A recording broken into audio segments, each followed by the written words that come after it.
So friends, आइए start करते अपना आज के वीडियो को। चैनल पे नए तो सब्सक्राइब कर लीजिए और बेल आइकन पे ऑल नोटिफिकेशन पे क्लिक कर लीजिए ताकि आपको आने वाले सभी नोटिफिकेशन रिगार्डिंग हमारे वीडियो से रेगुलरली मिलते रहे।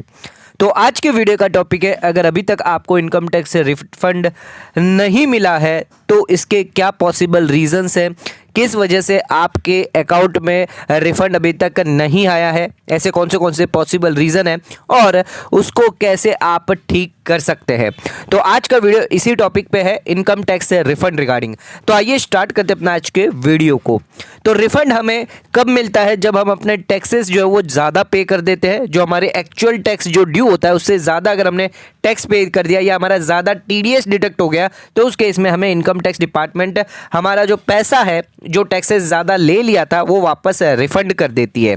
तो उसके लिए यहाँ पर हमें इनकम टैक्स रिटर्न फाइल करना मैंडेटरी होता है, अगर हमें टैक्सेस जो हमने एडिशनल पे किया है अगर वो वापस आपको लेना है तो। कुछ लोगों का इनकम टैक्स रिटर्न ऑलरेडी यहाँ पर जो है इशू हो चुका है, बट अभी भी कुछ ऐसे लोग हैं जिनका अभी भी वेटिंग में है। तो क्या पॉसिबल रीजंस है, नंबर ऑफ कॉजेस क्या है, क्या कोई मिस्टेक्स आपकी तरफ से तो नहीं हो गई है या फिर इनकम टैक्स डिपार्टमेंट की तरफ से तो कोई डिले नहीं हो गया है जिस वजह से आपका रिफंड रुका हुआ है। तो अगर अभी तक आपने अपना इनकम टैक्स रिफंड रिसीव नहीं किया है तो आप ऑनलाइन इसका स्टेटस जाकर चेक कर सकते हैं। इनकम टैक्स gov.in पर जाकर आप अपना यहाँ पर जो है रिफंड स्टेटस चेक कर सकते हैं। उसके अलावा आप NHDL की वेबसाइट पर जाकर चेक कर सकते हैं। तो यहाँ पर ध्यान रखिएगा, टैक्स रिफंड जो है वो आपके अकाउंट में अगर क्रेडिट नहीं होता है with in the few weeks after filing of income tax return, तो यहाँ पर कुछ डिले की वजह से अगर नहीं हो रहा तो प्लीज़ यहाँ पर क्या क्या पॉसिबल्स रीज़न है वो यहाँ पर हम देख लेते हैं। तो सबसे पहले हम ये देखते हैं कौन से पॉसिबल रीज़न है जिसकी वजह से आपका जो टैक्स रिफंड है वो डिले हो गया है। तो सबसे पहला हमारा रीजन है कि यहां पर आपने जो है इनकम टैक्स रिटर्न फाइल करते वक्त अपना जो बैंक अकाउंट डिटेल है वो हो सकता है आपने गलत डाल दी है।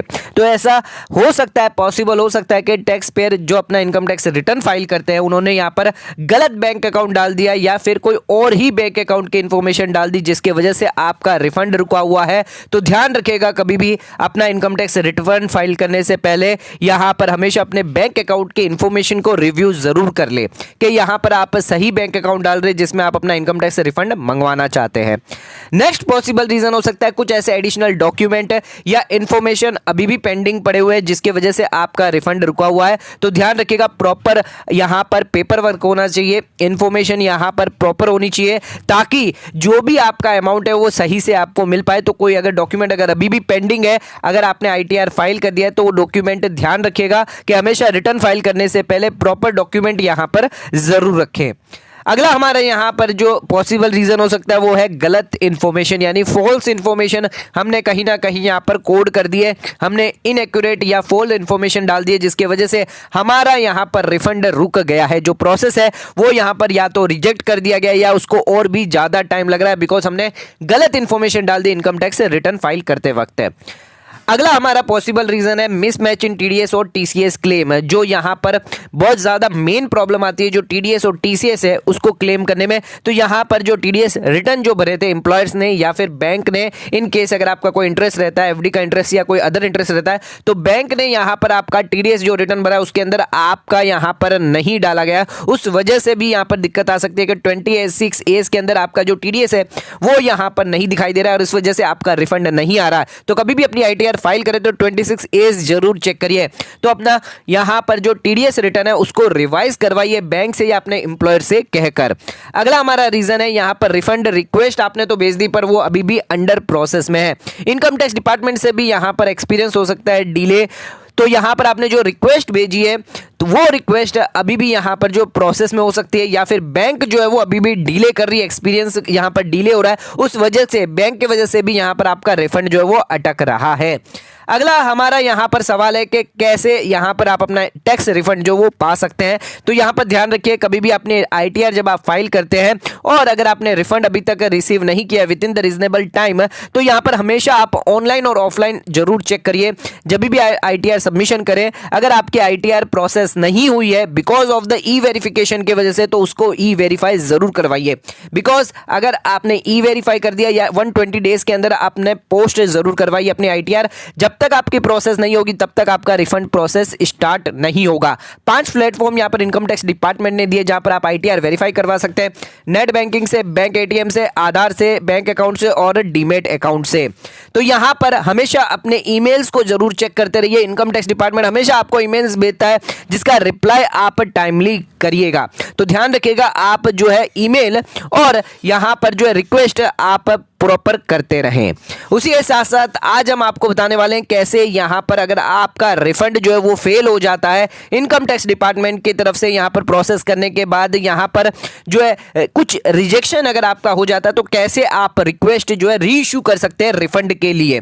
तो आइए देखते हैं कैसे आप रीइश्यू करेंगे। तो यहां पर रीइश्यू करने के कुछ स्टेप्स हैं। सबसे पहले आपको इनकम टैक्स पोर्टल पर जाना होगा जहां पर जाकर आपको लॉग इन करना होगा और सर्विस के अंदर जाकर आपको रिफंड रीइश्यू रिक्वेस्ट यहां पर जनरेट करनी होगी। तो यहां पर आप देख सकते हैं इनकम टैक्स पोर्टल है जहां पर आपको सर्विस में जाकर रिफंड रीइश्यू रिक्वेस्ट जनरेट करनी है। जैसे ही आप रिक्वेस्ट जनरेट करेंगे आपके सामने स्टेटस आ जाएगा रिफंड रीइश्यू रिक्वेस्ट की जो आपको क्रिएट करनी है। तो यहां पर आप देख सकते हैं रिफंड रीइश्यू रिक्वेस्ट है जिसको आप करते ही आपकी ITR यहां पर आ जाएगी। ITR जैसे ही आ जाएगी जिस पर आपको क्लिक करना है, जैसे ही आप क्लिक करेंगे तो ITR जो है एक्नॉलेजमेंट आ जाएगी, उसको आपको कंटिन्यू पे क्लिक कर देना और उसके बाद आपको सिलेक्ट करना है बैंक अकाउंट जिसके अंदर आप अपना इनकम टैक्स से रिफंड मंगवाना चाहते हैं। तो ध्यान रखिएगा ये ऑप्शन सही से चूज करिएगा बिकॉज अगर आप यहां पर भी गलती करते हैं तो आपका रिफंड अटक जाएगा। अगर आप चाहते हैं दूसरी बैंक अकाउंट यहां पर जो है अटैच करना तो वो भी यहां पर आप कर सकते हैं। बैंक यहां पर सिलेक्ट करने के बाद आपको प्रोसीड टू वेरिफिकेशन पे करना है। जैसे हम अगले स्क्रीन पे देख रहे हैं यहां पर आपने यहां पर बैंक सिलेक्ट कर ली, जो भी आपके ऑलरेडी है, नहीं है तो आप ऐड भी कर सकते हैं जिसके लिए यहां पर नीचे ऑप्शन दिया हुआ है ऐड बैंक के लिए, आप डिफरेंट बैंक अकाउंट भी ऐड कर सकते हैं एंड उसके बाद आपको प्रोसीड टू वेरिफिकेशन पर करना है। ध्यान रखिएगा दूसरी बैंक अगर आप सिलेक्ट करते हैं तो यहां पर बैंक को प्री वैलिडेट जरूर करिएगा। बिना प्री वैलिडेट किए बैंक को यहां पर जो है आप प्रोसेस मत करिएगा, अदरवाइज आपका रिफंड जो है वो अटक जाएगा। तो रिफंड अगर आपका क्रेडिट नहीं होता है तो यहां पर ध्यान रखिएगा रीजन मेन यही होता है कि बैंक अकाउंट प्री वैलिडेशन ना होना।